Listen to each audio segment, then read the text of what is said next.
The Untouchable True School Sports Empire proudly presents something the boxing games are missing. Hey, what's going on? It's your boy BT, and I came here to talk some boxing with the thousands of True School Sports subscribers. Now, once again, for the 77th day in a row, 90 days of boxing, day number 77. The 90 days of boxing journey continues. And like I keep saying, man, every time I feel like I go live, I feel like I'm progressing. I feel like, it's been this whole thing has been a challenge, and I've really enjoyed it. And I'm getting happier and happier the closer it is to coming to an end, because I know that I'll have kept my word and done what even I thought at a time I couldn't do, which is to go live every day for 90 days. So it's definitely a pleasure to be here, and I'll be here for the next hour or so.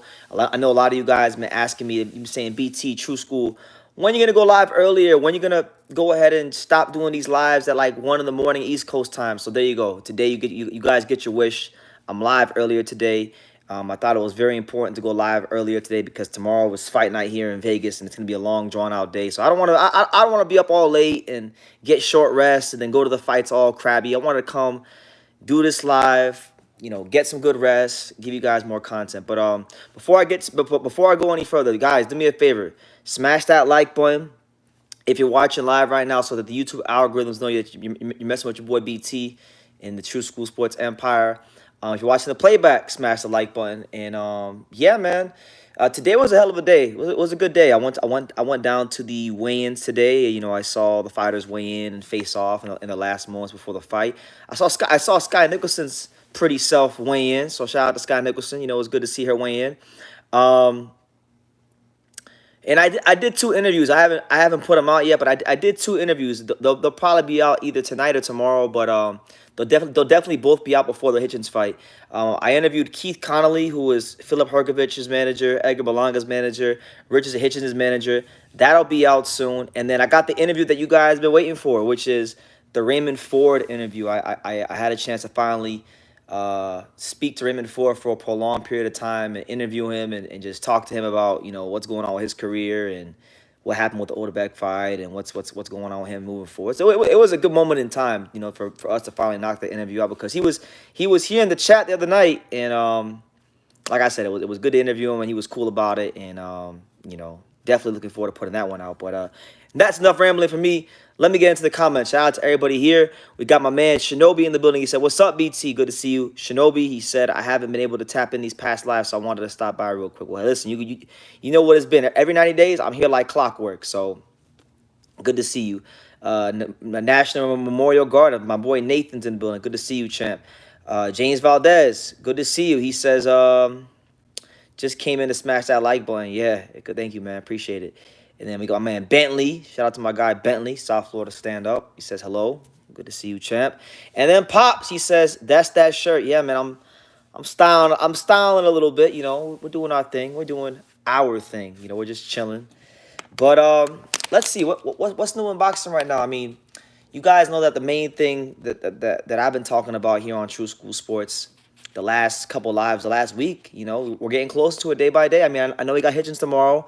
We're gonna focus on the task at hand, but Wednesday is the fight I'm really looking forward to. Wednesday, Angelo Leo versus Eduardo Baez. That's the fight that feel like people got to tune into. Angelo Leo on continues his conquest towards becoming a two-division champion and a featherweight champion. So gonna be a good fight. Baez is gonna come to fight. We know that he don't lay down for no man, and yeah, man. So really excited about that and being there. And it's pro box, man. So pro box events are always the best to go to. So that's really the main thing that's been on my mind these last week or so. Everything else in boxing, I mean, I know Red Owl Boxing's having a card, I think, right now. Eric Mini Pac-Man Rosas defending his WBA minimum weight title today. But other than that, nothing too major. Shout out to Pops. Pops says Gustavo Lemos is going to fold Richardson Hitchens. You think so? I don't think so. I think Hitchens will win a decision. But listen, like I told him, he can. Whether he wants to believe it or not, Lemos can punch, and he's got to stay tight and keep him on the outside. And I think that's what he's going to try to do. And I'm looking forward to seeing the little cat and mouse game. It's the classic matchup of boxer versus the puncher, and those are always fun in boxing. But Get your questions in, guys. I'll be here for a whole hour, so get your questions in. Let's make this a fun live. Um, because there's gonna come a time in a couple weeks where these lives ain't gonna be every day, and I'm gonna be getting some much needed rest. So while this 90 days of boxing is going on, make sure you really take advantage of it.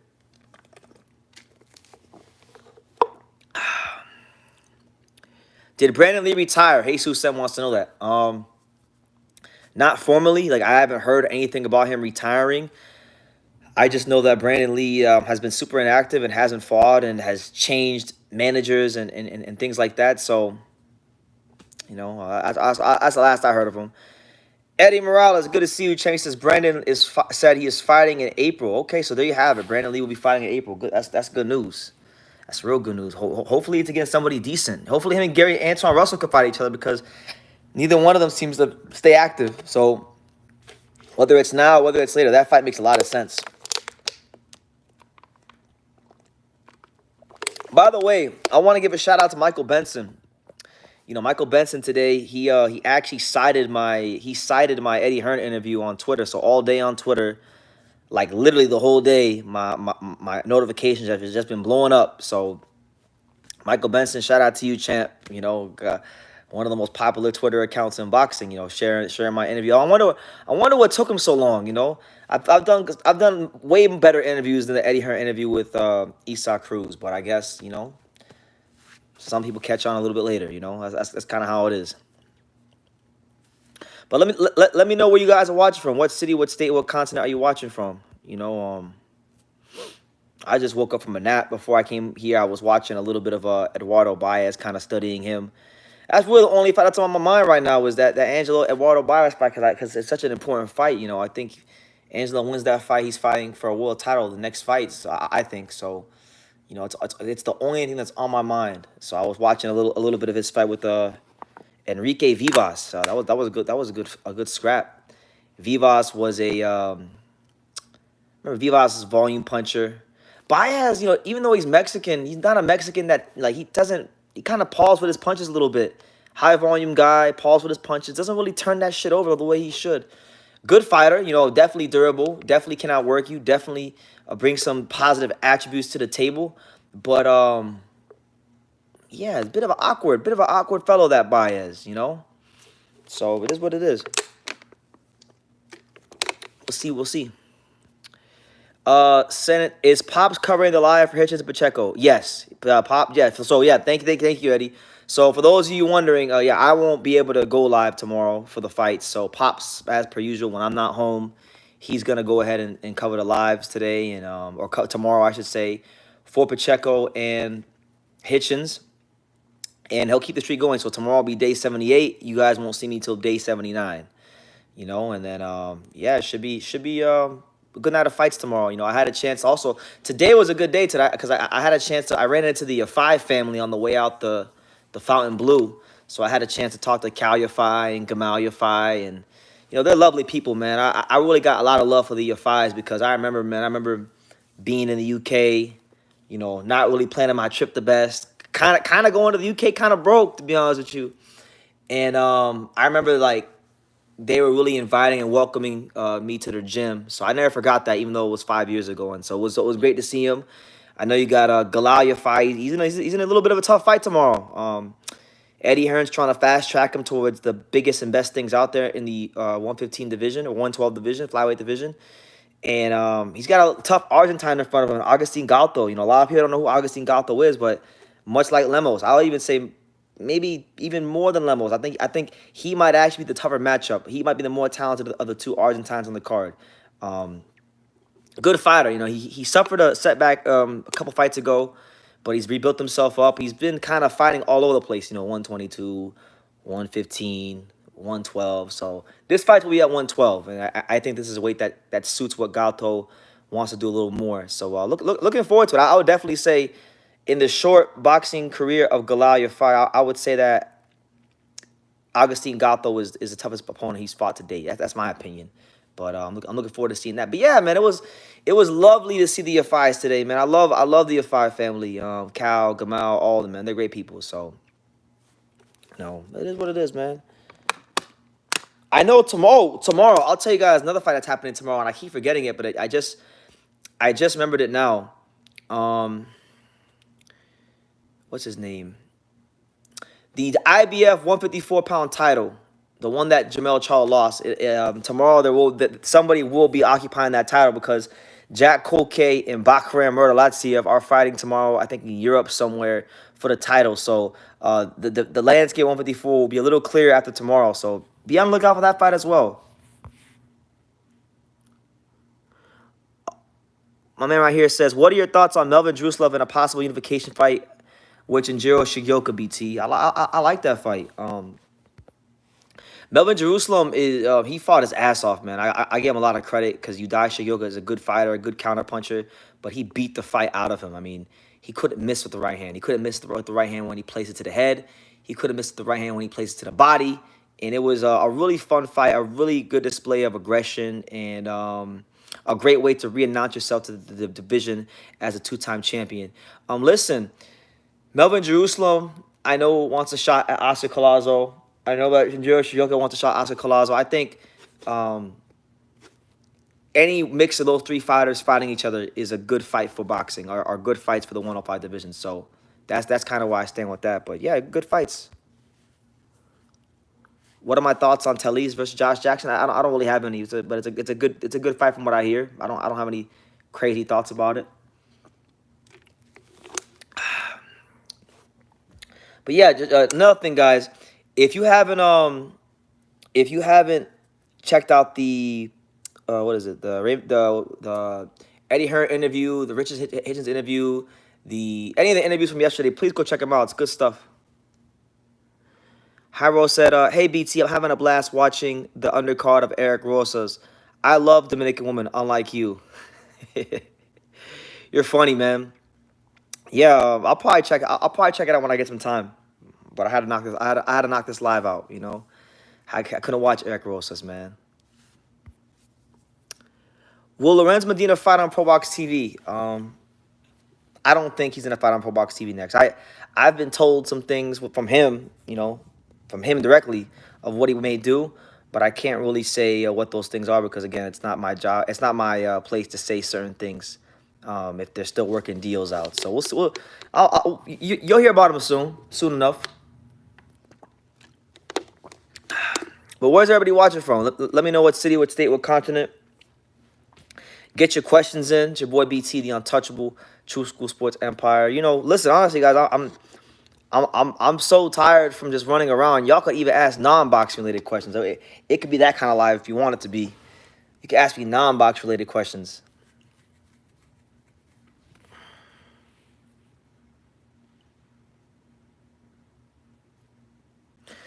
I thought Medina was what MVP beats. No, he's not what MVP. He never signed he never signed a contract with MVP. He just fought in their cards, so he's not an MVP fighter. But they like him a lot, and it's a possibility. But no, he's not a most valuable promotions fighter. He says, "Do you want me to record it for you? Ain't gonna be a card that's on YouTube right away." Yeah, record it for me. I'll watch it. I'll go ahead. I'll watch some good old Pac-Man Rosa. To be honest with you, if I'm being all the way honest with you, Hyro, I'm not even sure I've ever seen Eric Mini Pac-Man Rosa fight. I just know about him because he was trained by Bob Santos and whatnot. I never watched him fight, so it'll be a chance for me to expand my my mind when it comes to boxing and fighters. But there's so many fighters, guys. Boxing world, so many fighters in the world. So I'm always up to my eyeballs in boxing. But yeah, never had a chance to watch him fight. And I know he hasn't been the most active fighter in that weight class. So, yeah, I'll check it out.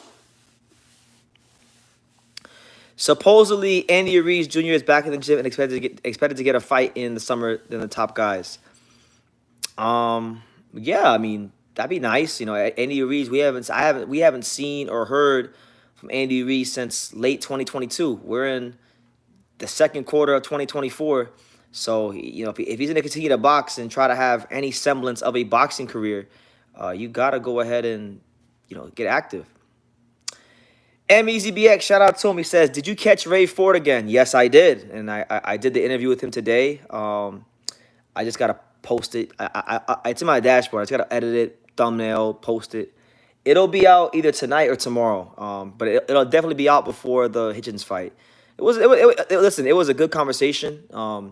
We touched on a lot of things with what he wants to do with his career, and I asked him about fighting Angelo Leo because he got mad one time that I said Angelo could beat him and Otabek Komatov, and he didn't like that. So I asked him about it, and he said, oh, he had a good answer. You have to tune into the interview. So yeah, no, Raymond, listen, man.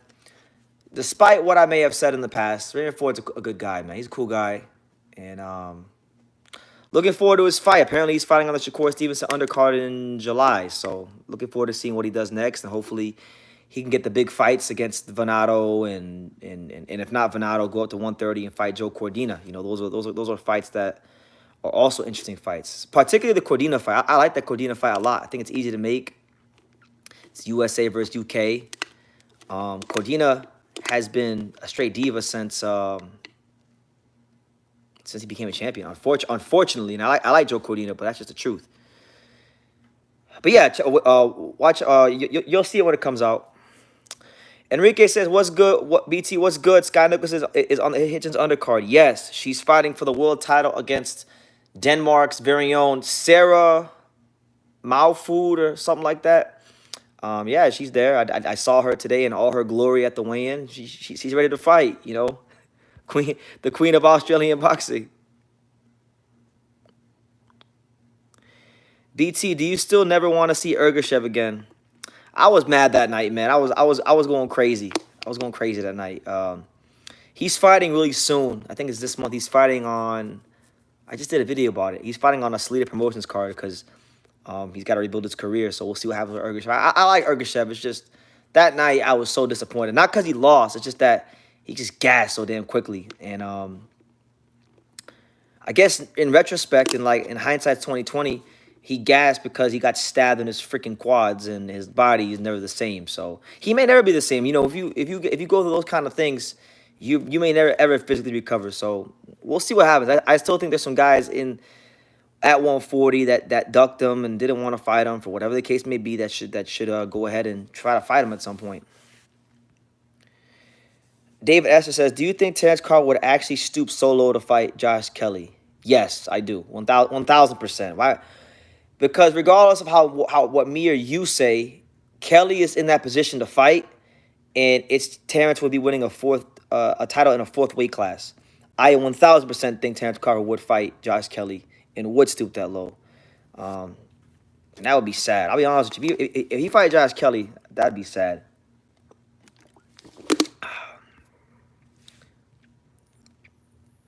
BT, when Ryan Garcia loses, does he still fight versus top guys like a Pitbull? Well, I'm not gonna say when because they fight the fights for a reason. If he loses, I think regardless he's gonna fight. Regardless, he's gonna definitely fight. What's his name? Rolly. I think him and Rolly is a fight that's just destined to happen. It's one of those fights that's just written in the stars. It has to happen. So, who is Mark Castro fighting? MEZBX.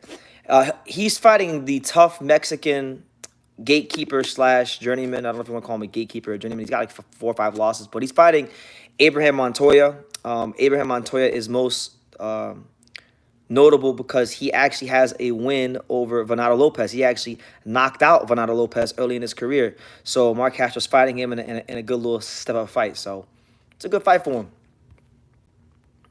How focused is Angelo Leo? Are you going to his fight April 10th? Yeah, for sure. Like that's not even. Yeah, I'm gonna be there. I'm gonna be backstage. I'll be there. I'll be covering the fight. Yeah, I'll be there. And as far as how focused he is, I mean, Angelo Leo was a true professional of the sport. So the kid is focused on becoming he's pissed off for greatness. He's pissed off to show the world that, hey, he is not just one of the best fighters in the featherweight division, but one of the best fighters in the world. And he's got that chip on his shoulder because, Angelo is a quiet guy. He doesn't do a lot of talking on social media. And a lot of times people take that for weakness. But, he wants to show the world that he is, one of boxing's best fighters. And, You can't, Rome isn't built in a day, so you can only take it one fight at a time, and that's what he's gonna do with Eduardo Baez April 10th. So yeah, he's very focused. I watched Giovanni Marquez fight last Friday. He got hit a lot in the early, trying to get the knockout, overtime boxing on his own. He was rushing his work. Jason Sanchez is a tough veteran. I actually didn't watch Giovanni Marquez's fight. I kind of skipped over it because I wanted to watch Elijah Pierce against Villanueva, but I like Giovanni Marquez. You're saying he fought Jason Sanchez. Did he stop him?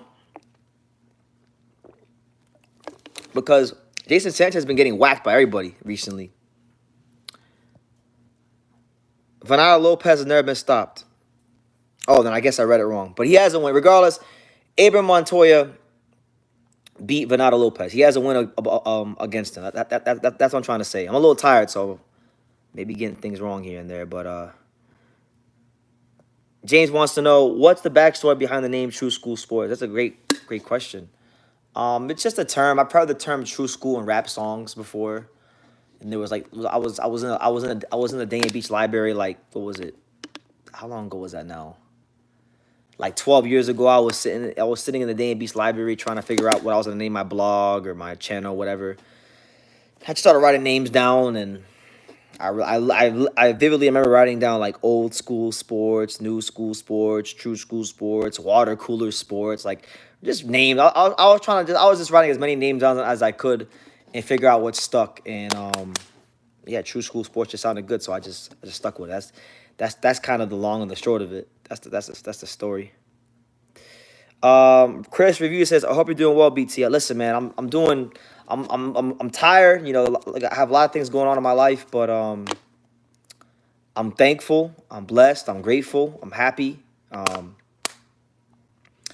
And yeah, just I'm doing great, man. I'm doing great. Boxing's been very good to me, so I'm trying my best to be good to boxing, and I hope I'm doing a good job. So,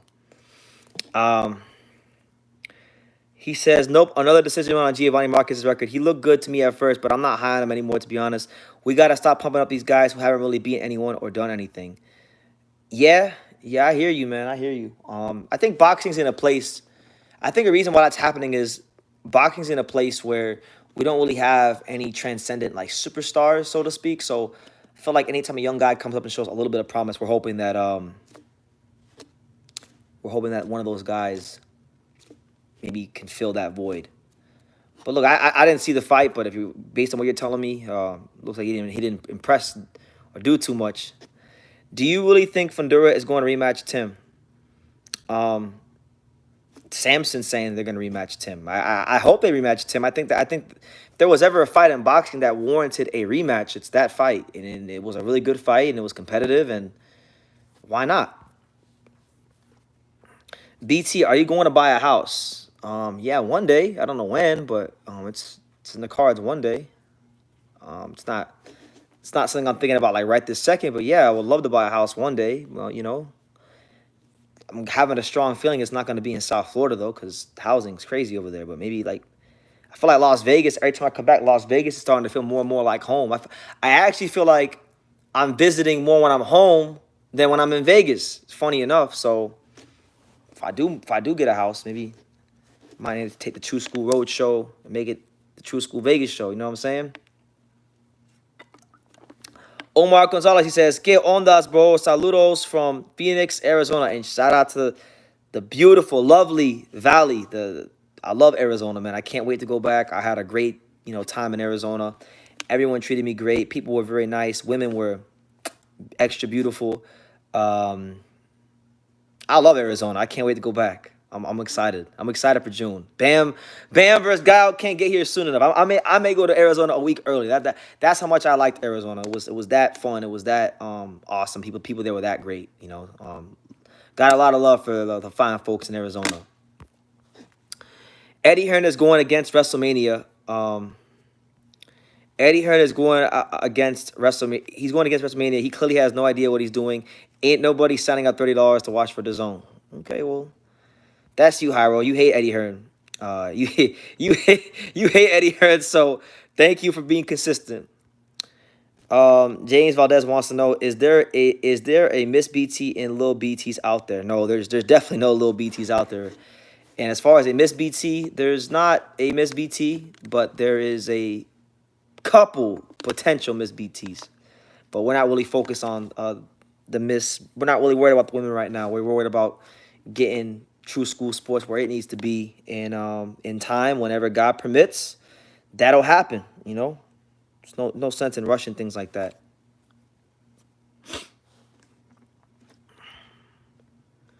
He says, LMAO, I enter the stream and the first thing I see is Hyro dissing Eddie Hearn. Yeah.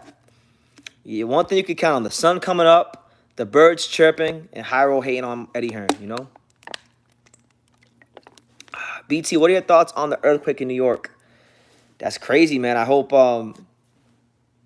earthquakes on the East Coast aren't really a thing. So that's kind of like a sign of the time. That's kind of like, God is coming back at some point, and that's like you start seeing stuff like that. You start thinking God's gonna come back. The Lord's coming back soon to just destroy the earth, like because we don't never get no earthquakes in the East Coast, and I'm hoping and praying that there's no earthquakes in South Florida. Never, hopefully never that, because South Florida will get destroyed. Does Boots have the worst management of all time? That's a great question. Does he have the worst management of all time? No. I don't know who has the worst management of boxing of all time, but it can't be Boots, because Boots had Cameron Duncan for a time in his career, and whether we like or hate what's going on in his career, it's gotten him to a world title. I know guys that don't even get half as far as Boots got because of bad management. So I wouldn't say he has the worst management, but I would definitely say he has one of the worst managed careers of any top level fighter in the sport today. Because there's nothing going on right now with his career, and it's sad. I don't even like talking about it because it kind of brings me down. Just even talking about Boots, it brings me down. It brings True School down. It brings BT down. It gets my morale down. One good fight they are talking about is Fernando Martinez versus Ioka. I like that fight. That's an amazing fight. That's the kind of fights we need in boxing. That's the kind of fights that would be awesome, for the sport. Puma always comes to fight. Puma always comes to give his best, and he needs a signature fight. Ioka didn't fight Gallo when he was supposed to last year because they couldn't come to an agreement. So that's probably the best we could do. BT, is Sky Nicholson hot in person? She's a very attractive woman. Yes, I would say she's very attractive. Yeah, I like me. I love me some Sky Nicholson. But we don't really worry about that too much. But yeah, if you want to know what she looks like in person, I put up a short earlier today of her weighing in, so go check that out if you haven't already. But what are your thoughts on Giovanni Santillan versus Brian Norman Jr.? It's a good fight. I think when I hear that fight, I think Top Rank is a little fed up with Brian Norman Jr. I think Brian Norman Jr. was signed by Top Rank because he had built up a nice record in Atlanta, and he was getting a lot of knockouts, and he had a big reputation in the gyms across America for knocking guys out and things like that. But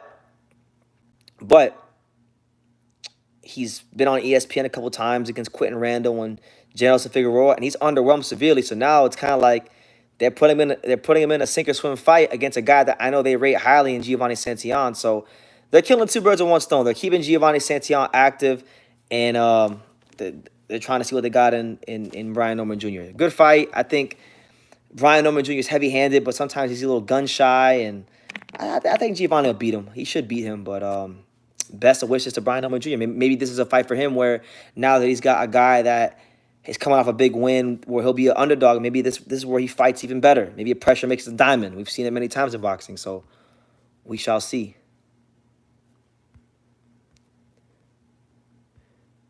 Do you think the eclipse is going to affect anything in the environment? I don't really got an opinion on that as far as the eclipse affecting the environment. I mean, it's not, if it's an eclipse, it should affect the environment. It's an eclipse. Brian Norman Jr. was on his way to losing to Janelson Figueroa, a guy that Roman Villa beat. And yeah, I actually, my prediction for that fight, I picked Janelson Figueroa to win that fight. And it looked like he was well on his way to doing that before everything got, messed up. Jesus Ramos versus Brian Mendoza, both coming off losses. Who wins that fight? I like that fight. I would like that fight if Brian gets a full camp. I would favor Jesus only because I think Brian, ever since I don't know what it is, ever since the Fundura fight, Brian has gotten into this part of his career now where he's just doing too much moving. Like, and so for me, if I was like in charge of Brian's career, I would like Brian Mendoza, and it's nothing against Salas. I like Salas. He's a good man. He's a good coach. I got nothing pop up positive things to say about Salas, but Salas, I think he's taking Brian as far as he can go. I would like to see Brian get with a coach who emphasizes punching more through the target and maybe take a fight to get to lesser opponents to rebuild to drill some new things into his style, and then take a fight with Ramos. But right now, I would say Ramos beats him again. D Style Boxing, what's good, man? Thank you for the super chat. Appreciate you, man. It was a pleasure meeting you out in Las Vegas at the fights. Keep up the good work, and yeah, it was nice meeting you, man. What's good with you? I'm just chilling, man. I'm trying to doing this 90 days of boxing series. I'm on day 77, trying to get to day 90, and after that, put some new things in motion with the channel. So I'm really excited for how everything's going. I'm excited about boxing. I'm excited about future content. I'm excited about the fights this weekend. I'm excited about Angelo Leo on Wednesday. I'm just excited about life, you know.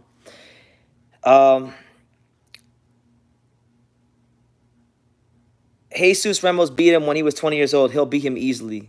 You get the Brian Mendoza hater, Haro. You hate Brian Mendoza. Just say that. Just say that, Haro. You talking about Brian Mendoza is like me talking about Andre Ward, you know?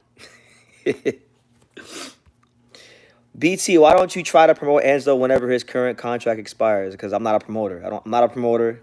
I don't have a promoter's license. He's just my friend, man. He's my friend. He's a really good fighter. I think people are just now gonna.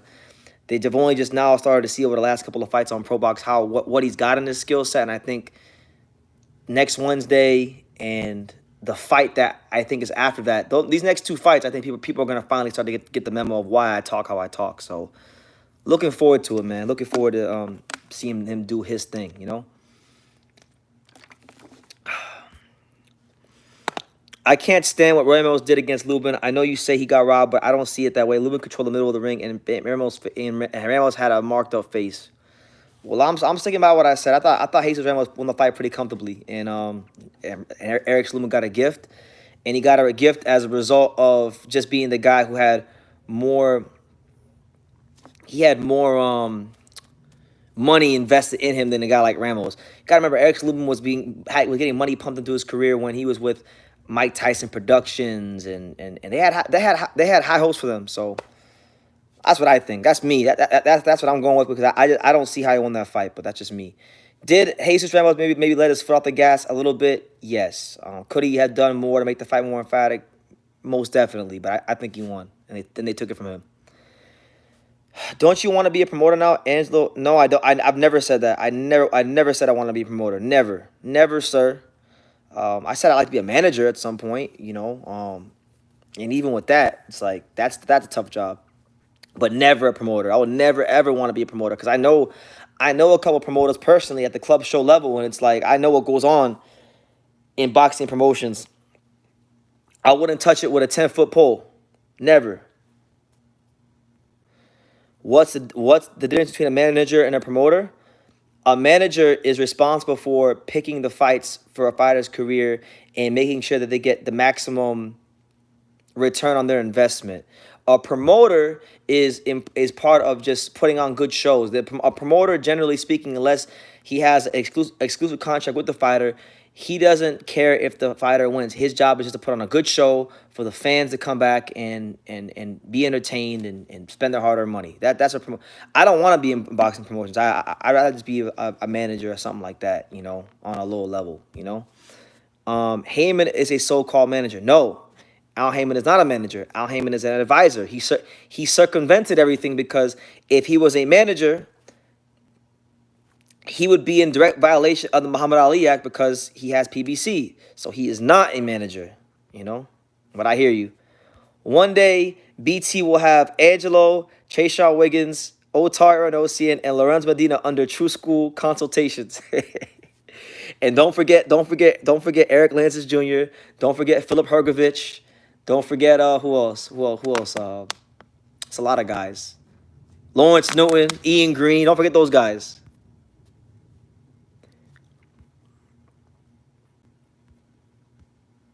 BT, who fought better competition, Sean Porter or Andre Ward? Definitely Sean Porter. That's not even close. I mean, come on. Are you serious? Andre Ward didn't fight anybody with a pulse until later in his career.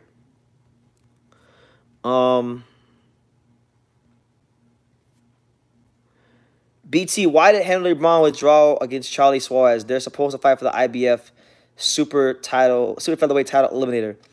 I have no idea. I'm sure Peter Khan, who's his manager, had a reason to do that. Maybe the money wasn't right. Maybe, who knows? Bro, let's be real. Heyman is a promoter, manager, and advisor. We all know he broke the.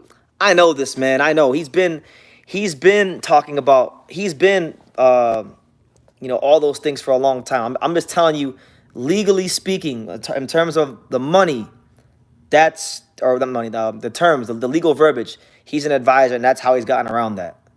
That's why he drew up and drafted advisory contracts and things like that.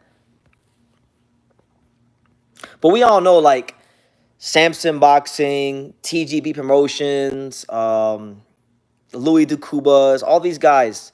We know that Al Heyman, behind the scenes, he's pulling the strings. He's the guy that has the final say, final veto power, final everything, you know? Shout out to my guy, Ghost. He says, salute BT in the chat. Salute to you, champ. What's good? We're keeping it rocking on the 90 days of boxing journey. Day 77. We're heading into that final stretch, the final 2-week stretch, and then I'm going to take me a nice, well-deserved time off from lives. Yeah, Samson, TGB, Warriors Boxing are all the promoters, but they all answer to Al. And I know that for a fact because anybody with a brain can see that. And on top of that, I know fighters who have fought for Al Heyman, and falling out with him and those promotional companies. And they told me about their dealings with those types of promoters. So, yeah, we know how it goes.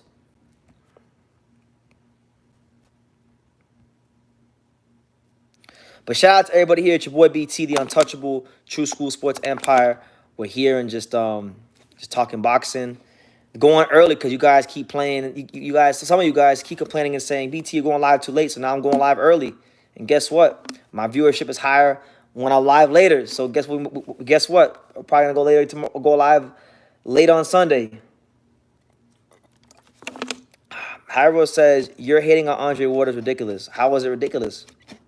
I don't hate on him. I barely talk about him. I only talk about him when you guys bring him up. I don't like him, so I don't talk about fighters that I didn't care to watch fight or, don't care much about. Benavidez said he can't fight in Saudi because of his promoter, and that's what. And you're right, I saw that, and that's what I've always suspected with Benavidez. It's all well and good for Dave Benavidez to say, "Hey, let's fight in Saudi, Turkey, Al Sheikh, throw me a boatload of money." But would Al and Samson let him do that?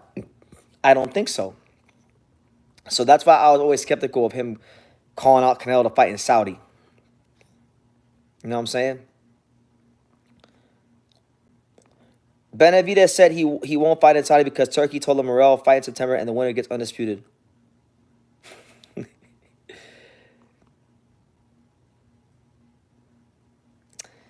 I think Dave Benavidez is just doing what he can to keep his name in the news and the headlines, and he's doing a good job of it. He'll fight Vosdick, and then maybe he'll fight the winner. Better be a Bivol. And I would like that.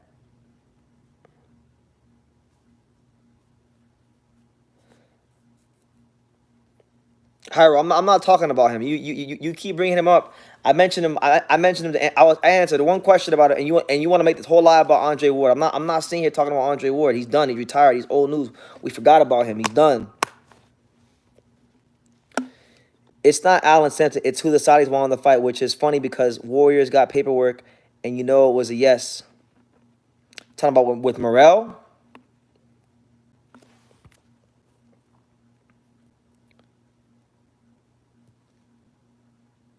BT, he isn't due till like 2026. He will say he was ducked and unify all the Mickey Mouse WBC belts at 175 before moving up. Well, I mean, it is what it is, man. Like I'm not really bothering myself too much about what goes on with Benavidez. Like, he's a good fighter and all. I'm just gonna focus on this next fight, which is the Vosdick fight. I'm excited to see him at light heavyweight, which is where he should have been years ago. Hopefully, in the near future, Morrell can move up to 175 as well, and they could do a fight there, because they're not gonna do it at 68. That boat has long since sailed, and he says yes, champ with Morrell. So yeah, so you're saying they had paperwork and it was a yes. I just saw Jose Benavidez yesterday, and Jose Benavidez was like, "Look, man, we would have fought. We would have fought David Benavidez. We would have fought or David Morrell, I should say. We'll fight whoever, but you know, it's one thing to say things. You know, we know when it comes to paperwork and boxing and fighters, it's just different. You know, a lot of times things get said in the media, but paperwork and media, two different things. And that's why sometimes I can't, even me, I can't get too caught up in what fighters or trainers say. And a lot of times, and a lot of times, and this is like, I'm talking to myself. Media has to go interview the guys that make the executive decision. So a lot of times we want to interview, the fighters. We want to interview these guys and get their take. But the guys that we really need to interview are the managers, the guys that make the executive decisions. So that's why today I interviewed Keith Conley, so I can get his take on why can Pacheco fight Berlanga next, and he had some interesting things to say about that. And I asked him about Filip Hrgović. You know, I found out some things about Filip Hrgović, and I'm looking forward to hearing some big news next week about Filip Hrgović, and you guys should too. Can't say what it is, but there'll be some big news coming real soon about Filip Hrgović. We got a super chat. Shout out to my guy Tito Donis for the $4.99 super chat. He says, Pitbull Cruz,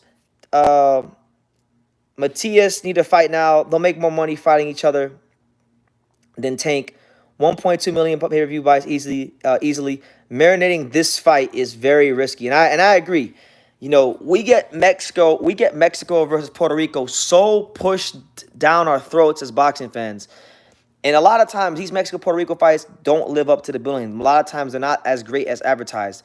If there was ever a Mexico-Puerto Rico fight in the history of this channel that we need to see, it's this fight. You know, two all-action, come forward Mexican and Puerto Rican fighters who got world titles that come knock people out. I mean, how could you not make that fight? Shout out to my guy, D4R. He says, Roy let us down. I had Fundora winning in Sinisa. Yeah, Rolly don't let us down, champ. So I guess I'm not going to get that big cut of that big parlay, that super parlay you had. Berlanga refused $1 million for Morrell. That's another duck. He's still sleepy from the time the Lubin slept him. Yeah, man. And now I'm a little upset at myself now because I should have asked him. I should have asked Keith Conley about David Morrell. So I'm a little upset now about that. But there'll be other times. You know, Keith knows who I am now. So I'll interview Keith next time. And if there's no if at any point in time I see him and there's no Diego Pacheco fight made, which by the way, I don't think they're gonna fight Pacheco, then we'll have to ask him about Morrell.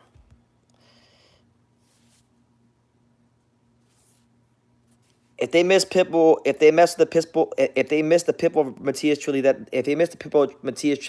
trilogy, that's a travesty. It's the best fight at 140. I mean, you still got you still got Barroso, which I like is a good fight. I know a lot of people were complaining, saying, because I dropped a video earlier today saying that boxing needs to do the right thing and make Matias versus Pitbull. But then a lot other people were saying, well, no, BT, no True School. Boxing needs to do the right thing, and they need to make Pitbull versus Barroso because he's the #1 contender or whatever, supposedly. And I like that fight too. Again, shout out. Listen, this live has been brought to you in part by Tito Donovan with another super chat. Thank you again, Tito. He says, fan favorite fight. Matias has a Mexican fans and Cruz has the Puerto Rican fans. Either of them can lose the next fight because they get hit a lot.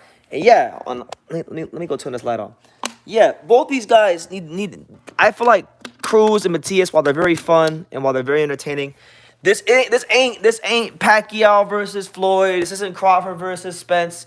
It's not smart to marinate these fights because even if these guys win the next fights, It's going to be a situation where it's going to be a scenario where both guys, even if they win, could be in a tough fight, take punishment. Isaac Cruz could fight Barroso, and Barroso could hit his ass the wrong time, and then boom, boom. Now the fight's not happening. So I think boxing needs to get out of get out of its own way on this one and do the right thing.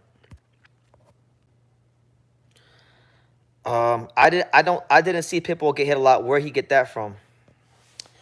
Yeah, I don't know, man. But I'll say this about Pitbull. One thing I like about Pitbull that I think people don't give him credit for, and it's time to start giving him credit, is he takes what many people would view to be a weakness, which is the fact that he's very, very short, and he's turned it into a massive strength. He's got a very tight, high guard defense, very hard to penetrate, keeps that chin tucked really low. He's a very good fighter. Very good fighter, Isaac Cruz. That's why when he fought Gervonta Davis, he gave him the fight of his life. Some people thought he beat Tank, very close fight. That's why, he's champion now. So I wouldn't say he gets hit a lot. I would say that Pitbull just has an aggressive style to where he could be in a fight at some point where, maybe he does get hurt. Maybe he does get hit with a shot that, he's not supposed to get hit with. And I just want to see the damn fight. I just want to see the damn Pitbull versus Matias fight. We get Mexico versus Puerto Rico so shoved down our damn throats as boxing fans. Could boxing do us a solid and give us the one Mexico Puerto Rico fight these days in the sport that's actually worth a damn, please?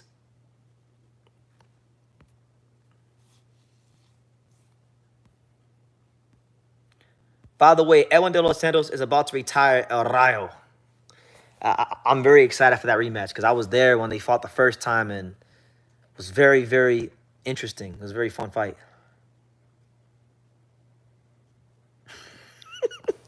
Hyro says, Ghost, I'll bet you on that. De Los Santos ain't taking this on short notice. Raul gonna knock his ass out. Ooh, talk to him, Hyro. By the way, guys, smash that like button, man. We here. It's the Untouchable True School Sports Empire. Going live a little earlier as it's been requested. We're like 48 minutes in, so we'll see how I feel in 13 minutes, and then we'll see if I go longer. But appreciate everyone being here, man. Make sure you guys check out all the interviews that have been coming out. Continue to support the channel. Continue to support these lives by hitting the like button and super chatting and subscribing if you're new, and definitely just I feel like boxing is about to hit it. We're in a really good place for boxing right now. A really good part of the year, where a lot of top fighters and good fights are gonna start happening. What are your thoughts on Efe Ajagba versus Guido Vinialo? Guido Vinialo is someone that I think Efe Ajagba, that caliber of opposition, is something that I feel Efe Ajagba has graduated from. He beat a better fighter. He beat Stephen Shaw. He's been beating good fighters. I would like to see Efe Ajagba fight somebody, of higher caliber, like a Frank Sanchez. Or not Frank Sanchez. Because didn't he fight Frank Sanchez? I'm tripping. Did he? Yeah, I'm pretty sure he lost to Frank Sanchez. But I'm saying just someone like in the top 10. Bocoli, Frank Sanchez, someone up there.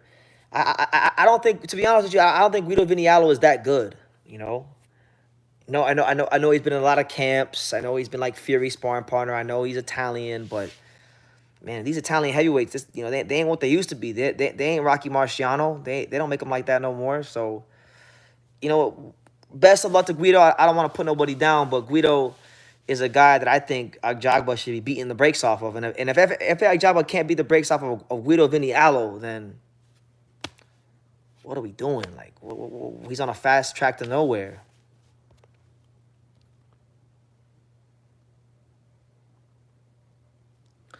Eddie Hearn has never done a co-promotion with Two Networks because Top Rank and PBC don't respect him. It's true. Nobody has ever done a dual broadcast with Hearn. I don't know why you hate Eddie Hearn so much, Hyro. Eddie Hearn's actually like, I'm not no fanboy of the guy, nothing like that, but he's the most transparent promoter in boxing. Like, he's the only one that when he does good or when he does bad, when he does well or when he fucks up, he's the only promoter that actually like gets in front of the camera and actually talks to the fans. So I mean, I don't understand where all the hatred for Eddie Hearn comes from. Yeah, does Eddie Hearn do dumb things as a promoter sometimes? Yes, but they all do. Is Eddie Hearn a perfect guy? No, he's not. Neither is Al. Neither is freaking Bob Arum. Neither is your boy Al. None of them are. Nobody's perfect. You know? Why don't Bud fight Charlo instead of having an auction with Fundura? I don't know. Listen, honestly, Bentley, I'm of the mindset. I think Bud's gonna fight. Man, Bud's gonna fight Josh Kelly. Can everybody in the chat just mentally prepare themselves for Terrence Carr to fight Josh Kelly for the WBO title at 154? Just can we all prepare ourselves for that? Because that's what I think he's gonna do at this point.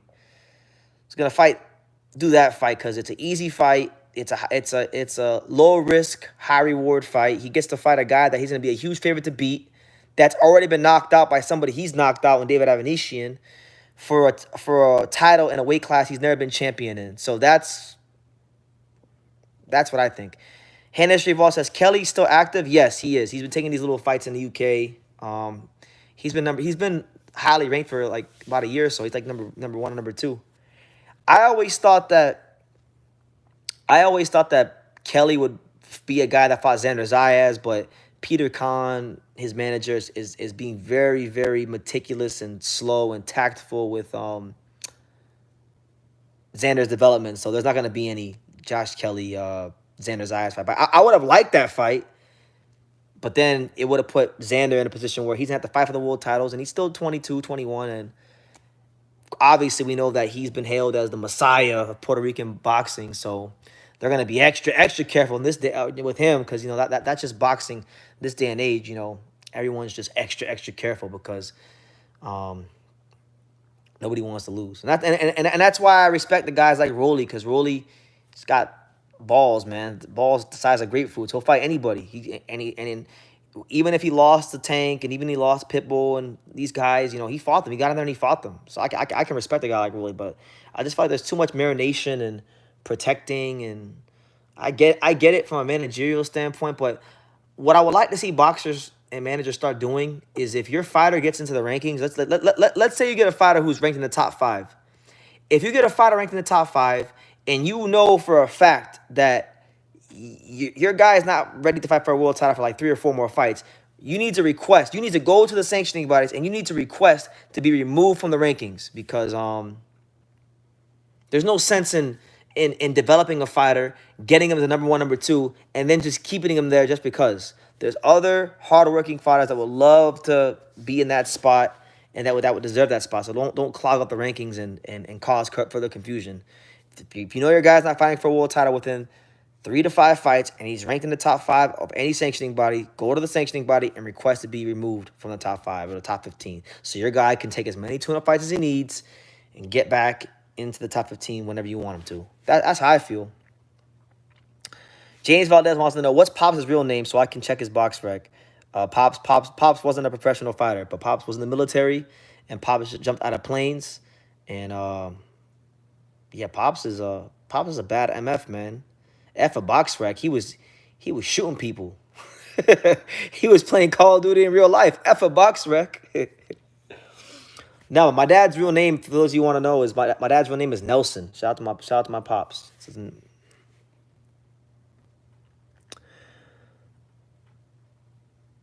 Boxing Magic Mech side says Bud Crawford doesn't got no prime at all. The dude's the biggest ducker, just like Tank, and that's not true. That's not true either.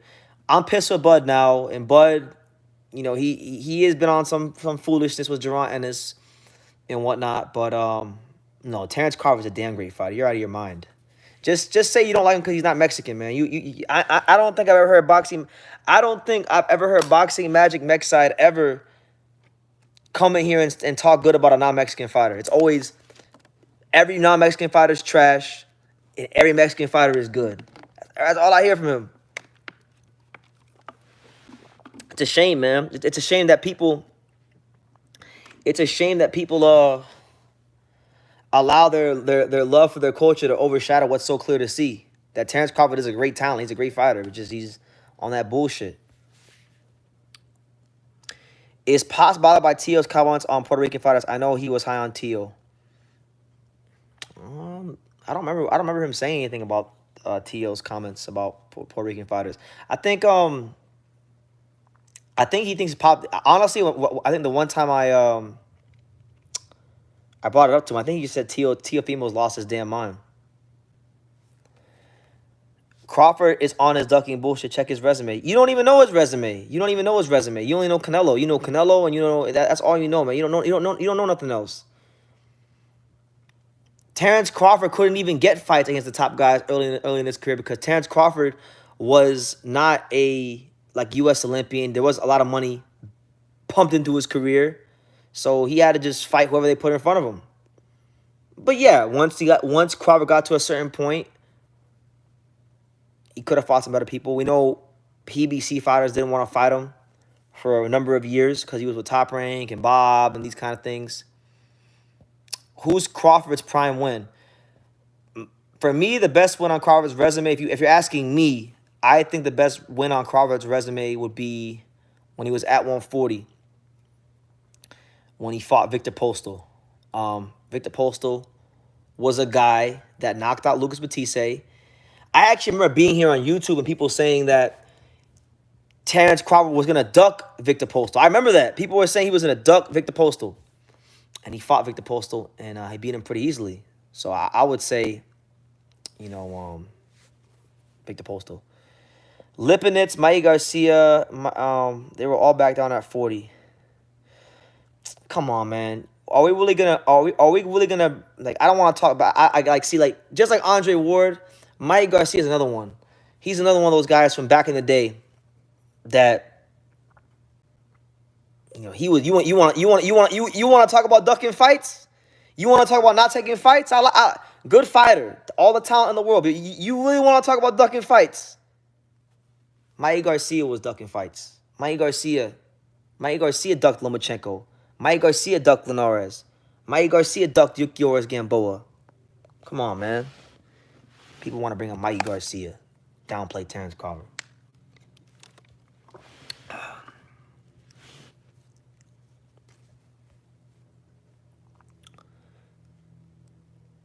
BT Crawford was ranked 15th at 140 after the press cut when he ducked that legendary top 14 in the 2013 to fight a guy who was ranked 74th at 135. Well, then blame Top Rank matchmaking.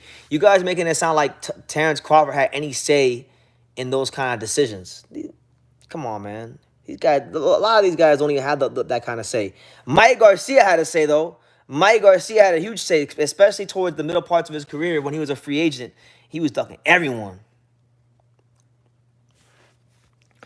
Victor Postal ducked. Oh my God, I'm not gonna entertain you, Hyro. I'm not gonna entertain you with your pro PBC bullshit. Is Marcos Maidana the Andy Ruiz at welterweight? Once he got money, he didn't love boxing no more. Yeah, that sounds about accurate. Yeah, that sounds about right. But see, at least with him, when he got, I know Andy Ruiz made money, but shit, Marcos Maidana made that Floyd money. So that's a pretty good comparison.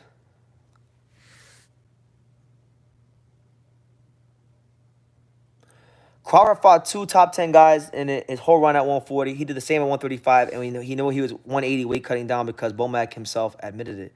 So what, are we saying Terrence Crawford sucks? Is he not a great fighter anymore? Is he? Just because, look, I'm gonna tell y'all like this. I'm not gonna shit on Terrence Crawford's entire career just because I'm upset about how he's handling the boots and his thing and what's not happening in his career right now. Nah, man, that guy's the truth, the real truth.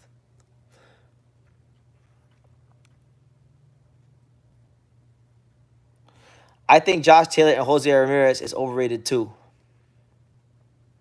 How is Josh Taylor overrated? Josh Taylor is no, I don't think anybody overrates him anymore. He lost the cat. I mean, a lot of people thought he lost the cat or he got lost the Tio. So how is he overrated? He whether you like it or not, he's the first and only undisputed Scottish champion since Ken Buchanan. So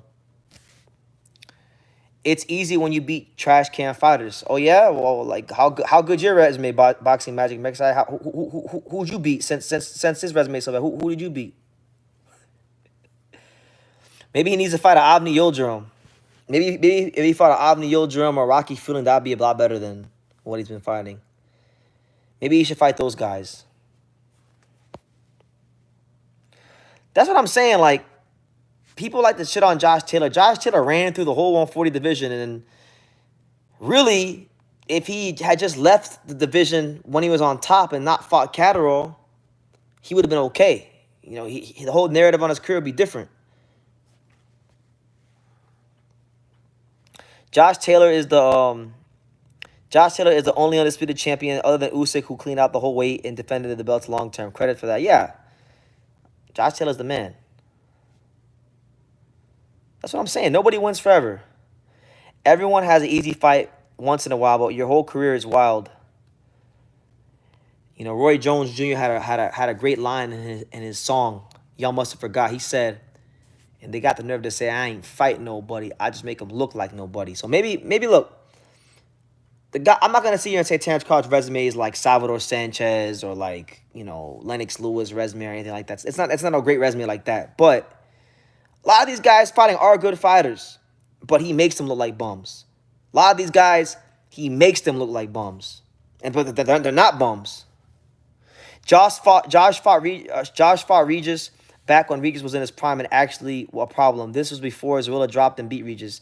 Yeah, that Regis Taylor fight doesn't get enough appreciation. You know, those are two guys in their prime, putting it all on the line, doing everything boxing fans said they want their champions to do. And now, just because they lose a couple fights now when they're a little older in age to the younger guys coming up from 135, people say, oh, Josh Taylor and Regis are trash. I mean, that's what I'm saying. That's why you can't even almost blame fighters sometimes when they do what they want to do, because people are so quick to forget the good things, and so quick to downplay you when you do have a setback and when you do have a loss. So I can't even blame fighters sometimes, as much as I hate to say it.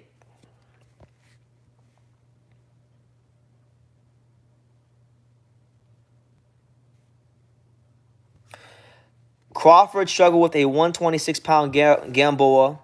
Gamboa is cocky. That's the only reason why he beat him. Yeah, I hear you. But that 120, he was good, though. Gamboa, I mean, he still fought a pretty damn good version of Gamboa. Like, could we not downplay Gamboa just because we want to hate on Crawford? Matias is still putting Regis in the hospital, though. He a legend, but he's going night-night. Yes, that's a fight that I know they want to make happen.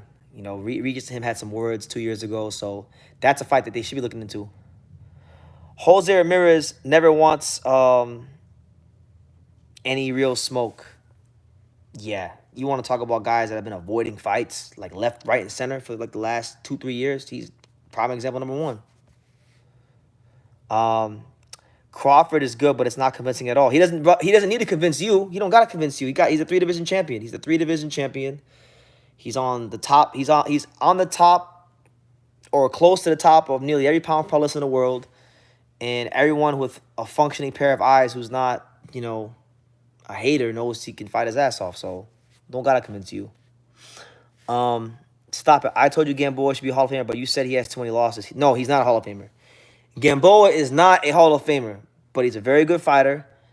When Crawford fought him, the version that Crawford fought was a very good fighter.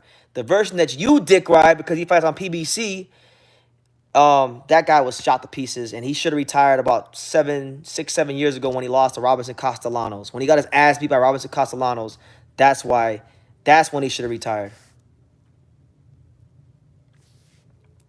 It's because Crawford's American. That's why they have him so high, even though his resume is very poor. Since when do Americans get hype?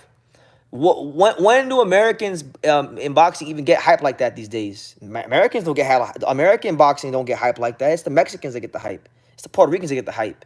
It's the Eastern Europeans that get the hype. Americans ain't getting hype like that. Americans been getting shitted on in boxing like crazy all the time.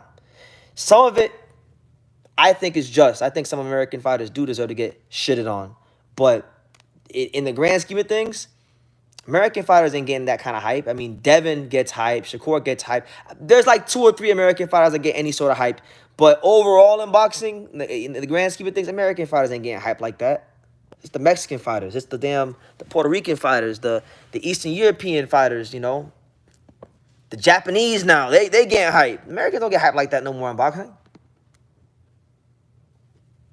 And that's all by design because boxing in America has been so relegated to a niche sport that managers don't even want to sign American fighters and build them up no more like that. That's just how it is. Isn't Tank the face of boxing? I don't get into that. There is no such thing as the face of boxing right now. No, there is no face of boxing. Nobody in boxing is that big of a star. Boxing is not even in a healthy of enough place in the mainstream for anybody to say that anyone's the face of boxing. Cause and I'll tell you this: if there is a face of boxing, whoever it is doing a horrible job because boxing is like in America, boxing's like the 11th or 12th most popular sport at best. So I feel like people that get into that debate of who is the face of boxing, whoever gets into that debate of who is the face of boxing really has not the slightest freaking grip on reality. Anybody I've ever heard talk about the face of boxing argument, that's just a whole argument that people use to promote their agenda. So if they want to dick ride Canelo, they say he's the face of boxing. If they want to dick ride Inoue, they say he's the face of boxing. If they want to dick ride Gervonta Davis, they say he's the face of boxing. But really and truthfully, boxing ain't even mainstream enough for there to be a face of boxing. And that's the stone cold truth. So how about that?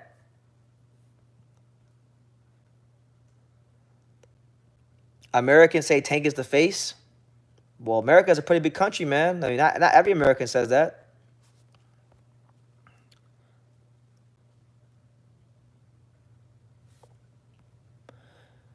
I thought they almost robbed Isaac Cruz, even though Cabrera gave him a tough time. That was a good fight. I mean, Giovanni Cabrera don't got a crowd-pleasing style, nothing like that, but he's a tough out for anyone. He's an awkward guy and a little underrated, I think. Got some good wins on his resume.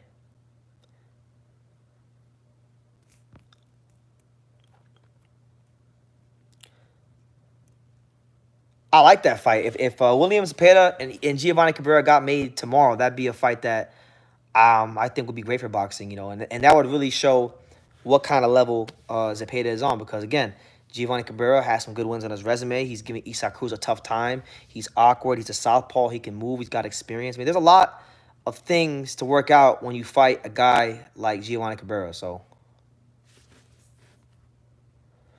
Sandor Martin and Arnold Barbosa neither. Yeah, but nobody. Again, people don't care.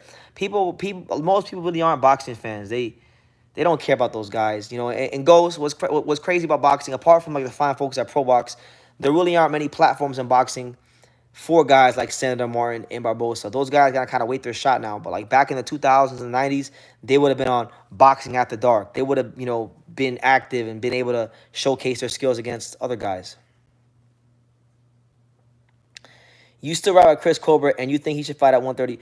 I just like Chris Colbert. Chris Colbert is just entertaining. You know, he talks a lot of shit. He's fun to listen to. He's a good interview. I like Chris Colbert. And you should too, because he's PBC. Mr. PBC. PBC legend. Why isn't Sandor Martin active? I have no idea. I know that Top Rank signed him recently. I was always in the mindset. I always thought that they were gonna give Sandor Martin the Devin Haney fight, and I still think that could be in the cards. Like if Devin beats Ryan, I could see Devin just taking a nice little stay busy fight with whatchamacallit, Sandor Martin. You're right, BT, because some of the numbers I've been hearing, people offer Arnold and Sandor. I know single digit prospects who made more. That's what I'm saying. Those guys are good fighters. They're good high level contenders, but they don't have no big fan base. There's no big fanfare behind them. So by beating them, you don't like they're high risk, low reward. But it's just boxing. Boxing, man, is just so. The business is so broken at times. It's like, man, we need more platforms like Pro Box. We need more like platforms like HPR Boxing After Dark. So the guys like Barbosa and Martin stop getting screwed and shafted. But guess what? The reality is boxing fans don't give a fuck about those guys. So they got to sit and wait for the top guys to come, present them a fight, and take the fight, take a fight with them whenever it comes. But other than that, they got to take whatever they get and wait for the top dogs to fall into their lap. And for guys like Barbosa and for a guy like Barbosa, it may never happen because again, he ain't fun. Like I'm a huge boxing fan. I don't even like watching Arnold like that.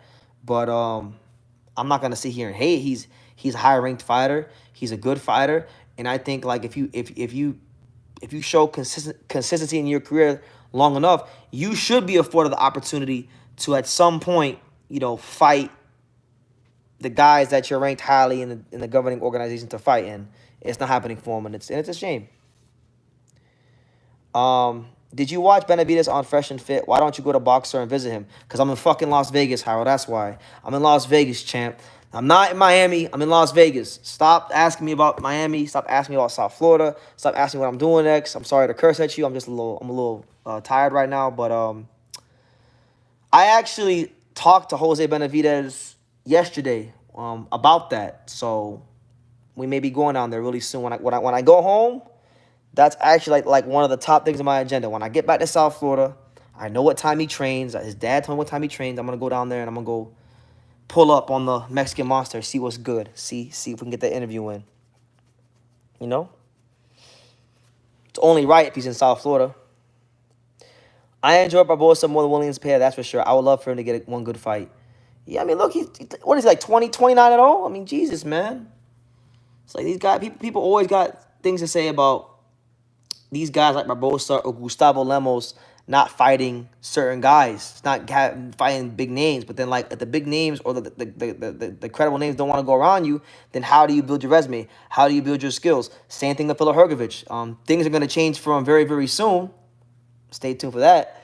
But Philip Hrgovic can't, they say he hasn't fought much of anybody. But guess what? It's been one of the hardest things in the world to get this guy a damn fight.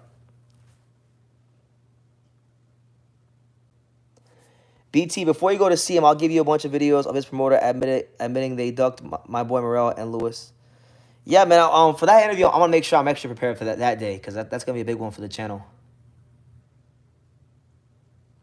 160 is the lamest division in boxing. What happened to Johnny Beck and Caballo? That was never a thing. I don't think the top-ranked matchmakers ever wanted to make that fight because everyone in the boxing community, and when I say the boxing community, I mean like the industry, like people that are like me in the media, people in the gyms, trainers, matchmakers, they all know that those two sparred. And we all heard about what happened when they sparred. So that's why I feel like Top Rank hasn't went ahead and made that happen. And then that's my opinion. Same issue with Morrell right now. And Billy said no. Benavidez said no. Edgar said no. And Plant said no. Yeah, and I think, Diego Pacheco versus Morrell could be a good fight. I like that fight. I think, I don't know if Matchroom and PBC would work together to put that fight together, but that might be, I don't know, man. People need to stop being soft. Brad Goodman, stop protecting Johnny Beck from Carlos. Give my boy that fight. Brad watches this channel, man. I recently just found out that Brad Goodman's a big fan of True School Sports. So shout out to Brad Goodman. But yeah, he should make that fight happen. Laura at 160 a different BT. You think Laura knocks out Johnny Beck? Laura is slick and he hits too hard. I think Laura at 160 is the most exciting Laura that's ever been. He fights in the pocket. He's fun to watch. I think I'd give him a chance. I'd give him a chance just because it's like I don't think Johnny Beck's gonna mow him down. I think Laura gonna sit there and fight, and Johnny Beck may have to make some adjustments. He hasn't had to make in his career. BT, what should Zotto do next? Do you see Zotto becoming undisputed? Becoming undisputed at cruiserweight is very interesting now because the best cruiserweight in the division doesn't have an actual physical title. He's only the champion as far as lineal is concerned. That's Jai Opetaia. But I would like to see Zotto fight Jai Opetaia. I feel like that's an easy fight to make. They're both on the zone. They're both one's with Golden Boy, one's with Matchroom. And that would be the true measuring stick. That would be the true barometer of how good Zotto is at cruiserweight. That's the true barometer for how good anybody is at cruiserweight because he's the man. If not him, then I would like to see him do the unification fight with Noam McCallion, who's a WBC champion. That'd be a very winnable fight.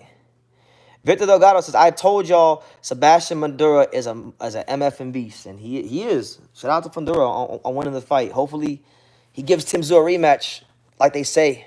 You know. Shout out to my boy Johnny, the pride and joy of all North Las Vegas. He says, nice fit. Yeah, man, I'm doing my thing. You know, something light, man, something light.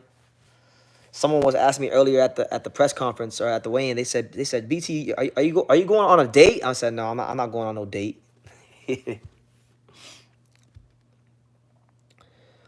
How am I ducking you, Johnny? How am I ducking you? Nobody's ducking you. Lubin moving up to 160. That would be a nice addition too. Strip Charlo, make it. Listen. As far as 160 is concerned, it's not a great division. The only middleweight I care about is Ian Green, Don King's fighter.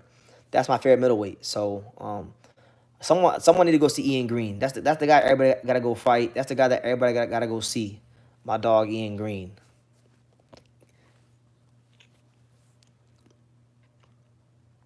I think Breedis has a chance against Opataya, says David Esther. That's a good fight. You know, we know that Breedis broke Jai Opataya's jaw. And to be fair, Jai Opataya's had some pretty soft matchmaking since the fight. He fought Ellis Soro, and then who was the other guy he fought? Jordan Thompson. You know, guys he was supposed to go in there and beat the brakes off of, and to his credit, he did. Should Brian move to 160? He looked better there when he fought Rosario at that weight. I wouldn't be against it. You know, 160 is a weak-ass division, so there'd be good fights there for him. Why not? I would love to see Brian Mendoza at 160. But I don't want him going to 160 if he still has Salas. If he gets a trainer that emphasizes punching through the target and can get all they can out of his skills and his punching power, and just, you know, because I feel like he's got tools to be a little bit better than what he is.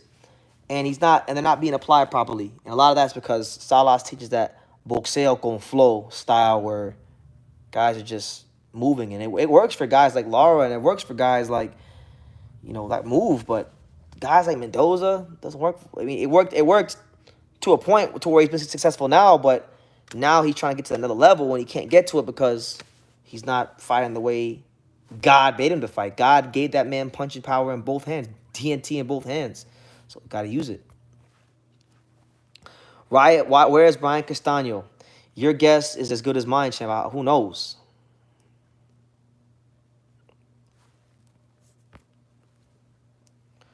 Salas need to teach his fighters how to defend a hook. Yeah, I mean, look, he's got his style. He's got his philosophies in boxing. He's not going to change. He's been in the game this long. He's obviously an accomplished coach, but I just don't think Brian Mendoza at this stage of his career is still a fit with Salas. I think he should go with another coach. And that's with all respect to Salas. Speaking of Breedis, BT, do you think Breedis can reinvent his career if it seems like the Usyk loss really affected him mentally? I think, look, Breedis is a fantastic fighter. I think he's going to give Jai Opataia a great fight. We've already seen the best of Breedis. He's not going to be any better than he already was. You know, so we'll see how it goes. Commentate the Tito Mercado fight. That's today. I'm probably gonna miss it. I'm probably gonna miss this fight, but I'll check it out. I'll check it out and probably recap it later on. But I know he's fighting today. But shout out to everybody here. It's your boy BT, the Untouchable True School Sports Empire. We're like, what are we? We're 18 minutes in, so we're 1 hour 18 minutes in. So we'll make it an even 90 minutes. So yeah, once we hit 90 minutes, I'll get up and out of here. So you guys got 12 more minutes left, and then I'm gonna go and just chill because tomorrow's fight night, and I gotta be in the best. Like I have to have the most energy possible to get as much content as possible for tomorrow. So definitely, I can't stream the fight. True, I need you to come through and commentate, please. I can't help you, man. I'm chilling. I don't got the zone where I'm at. I'm not gonna watch it right now. I'm gonna watch it later on. He's gonna win. I mean, I don't even know who he's fighting, but I'm sure he'll win. I like Mercado, but I'm not about to just I'm chilling right now. I'm chilling. I had a long day today. I'll definitely go ahead and I'll watch the card when I get some time. But right now, it ain't the time.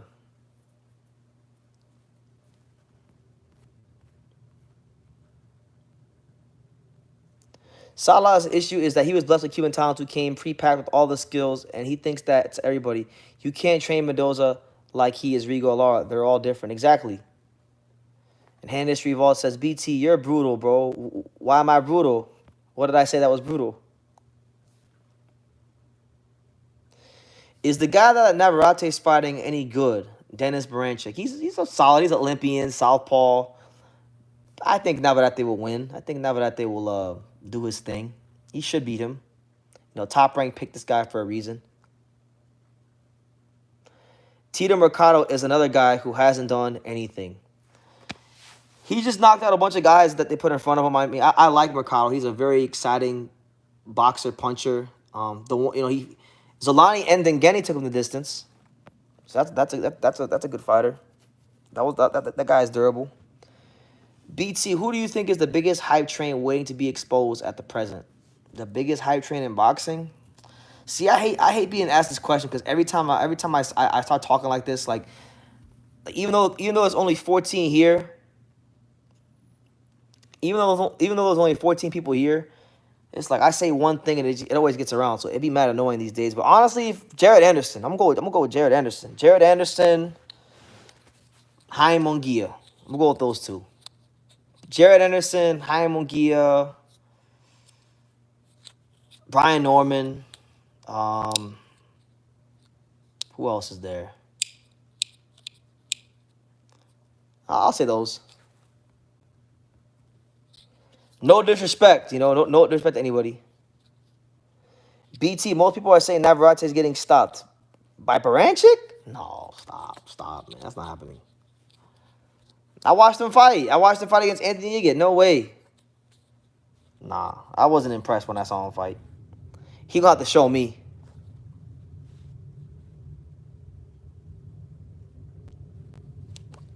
Yeah, but I don't want to call nobody hype jaws, man. There's guys that I think are a little overrated and be protected, but it's part and parcel of the game, you know. I'm trying to think who else is there? Who else is there? Who else am I not high on?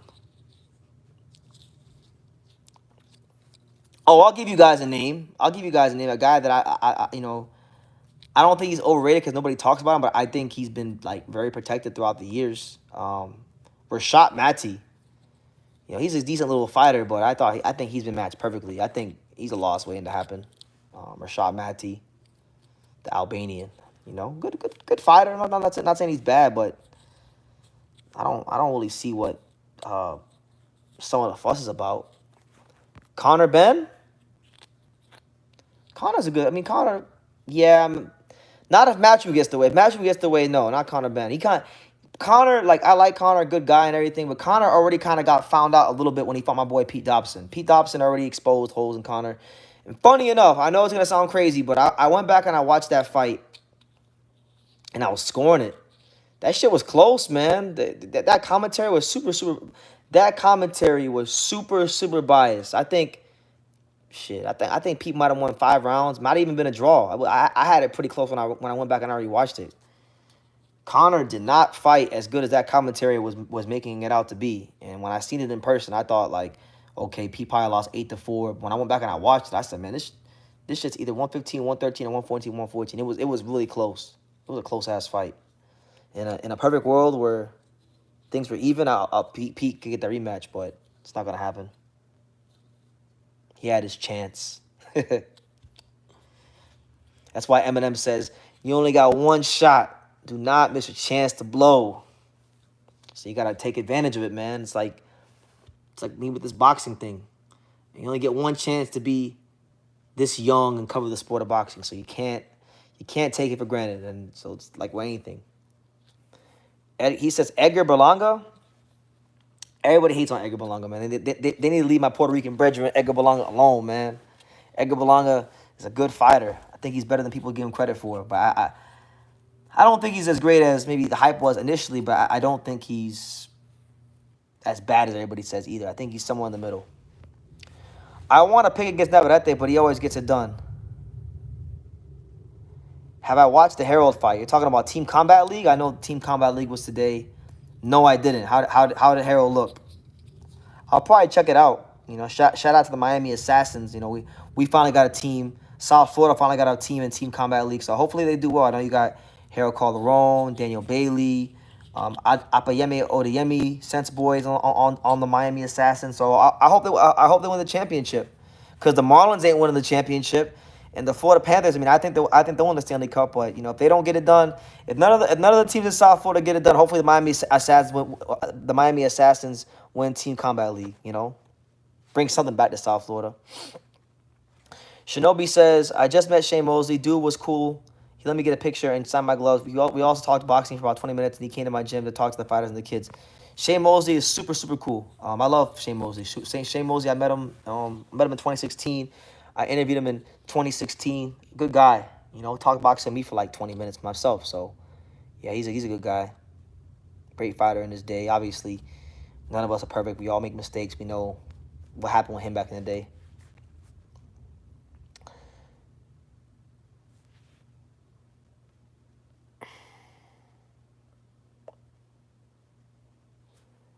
Someone clip what BT just said and send it to Andy Reese. You're blowing it. Andy, you're blowing it.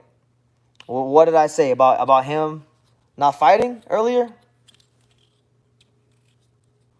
A lot of fighters. I mean, a lot of fighters are blowing it, but you know what? Not just fighters. A lot of managers are blowing it. A lot of advisors are blowing it. A lot of behind-the-scenes people in boxing are blowing it. Which is surprising, because I always thought Ellis was a durable guy, unlike his brother, Speedy Rashidi. Speedy Rashidi, man, I like Rashidi Ellis a lot, man. I wish he would have beat Roman Villa, because I think Boots and him would have been an entertaining fight, and it would have been a great build-up, but he didn't do what he was supposed to do. And Ghost says behind the scenes is a mess. Oh, bro, it's such a mess. It's one of the biggest messes there is. If people only knew how hard it is to even put together a 6-round fight. A 6-round fight, not even the high level, 6-round fight. Oh my God, they would really they would hate this sport at times. It would drive them insane. So they don't even know the half of it. But Ghost, and I know as well. So the fact that we're still here shows that we love boxing. Speedy Rashidi got robbed. I don't think so, man. I thought it was a close fight, but I thought Roman Villa did just enough to win the fight. Close fight though.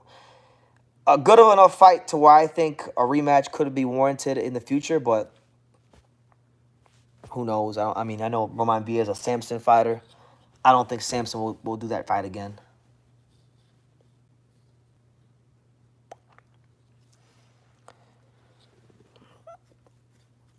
David, I have no idea how you can go the distance with Christian and Billy and then go 11 with Benavidez and spar Canelo, but get flattened by Eric Bosnian. But that's boxing. They fight the fights for a reason. You can't do math.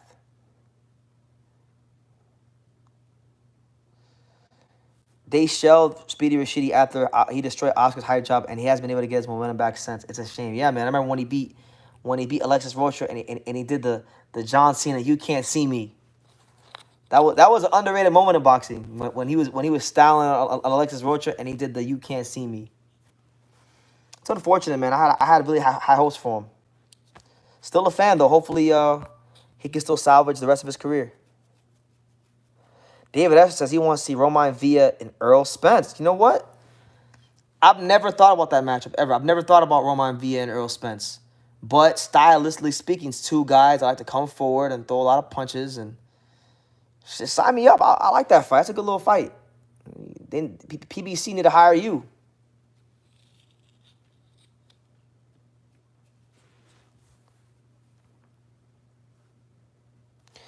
Haney is ducking Martin, his Mando. Ryan is not a mandatory. It's a voluntary fight.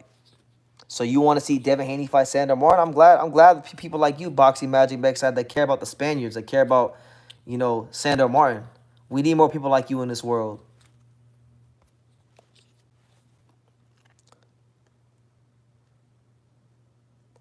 But guys, listen. On that note, I'm gonna one day we'll have BT promotions.